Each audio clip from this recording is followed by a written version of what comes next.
28 फरवरी की वो भयानक रात जब इजराइल और अमेरिका के संयुक्त हमले ने अयतुल्ला अली खामनेई का साम्राज्य हिला दिया। दावा किया गया कि खामनेई मारे गए। ठीक 10 दिन बाद उनके बेटे मुस्तफा खामनेई को नया सुप्रीम लीडर घोषित कर दिया गया। लेकिन रुकिए, पद संभाले 2 हफ्ते से ज्यादा हो गए, पर मुस्तफा कहाँ हैं? ना कोई वीडियो, ना कोई फोटो, ना कोई लाइव स्पीच। क्या ईरान को एक भूत चला रहा है, या फिर मुस्तफा सिर्फ एक मुखौटा है और पीछे से कोई और खूनी खेल खेल रहा है? आज की इस महापड़ताल में पर्दा उठेगा ईरान के सबसे बड़े रहस्य से। 9 मार्च को मुस्तफा को गद्दी मिली, लेकिन तब से वो जनता की नजरों से गायब हैं। 12 मार्च का पहला बयान एक टीवी एंकर ने पढ़ा।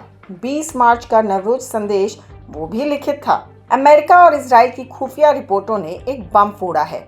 दावा है कि 28 फरवरी के उसी हमले में मुस्तफा बुरी तरह घायल हुए थे।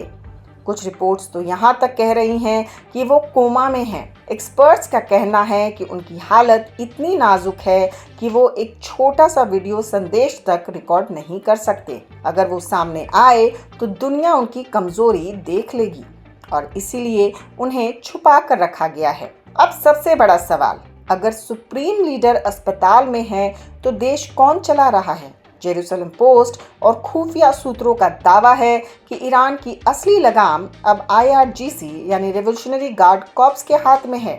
मुस्तफा सिर्फ एक नाम है, लेकिन जमीन पर फैसले जनरल ले रहे हैं। यही वजह है कि राष्ट्रपति डोनाल्ड ट्रंप की इंटेलिजेंस ब्रीफिंग में हर रोज एक ही सवाल गूंज रहा है, तेहरान में आखिर कमान किसके हाथ में है? क्या ईरान अब एक थियोक्रेसी से मिलिट्री डिक्टेटरशिप बन चुका है? नेतृत्व के इस संकट के बीच ईरान को लगातार झटके लग रहे हैं। 16 मार्च को सीनियर कमांडर गुलाम रजा सुलेमानी मारे गए और अगले ही दिन सुरक्षा रणनीति के चाणक्य अली लारिजानी ढेर हो गए।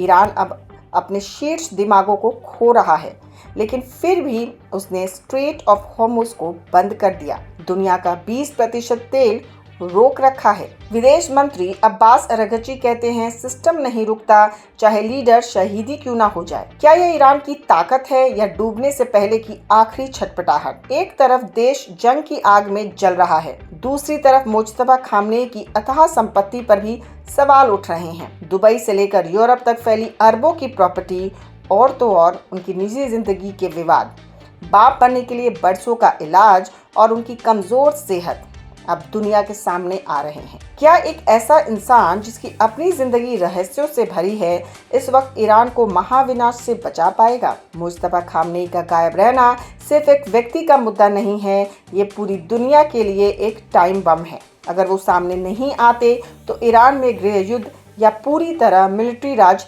तय है।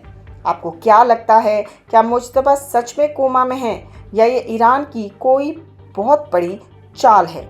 कमेंट में अपनी राय ज़रूर बताएं।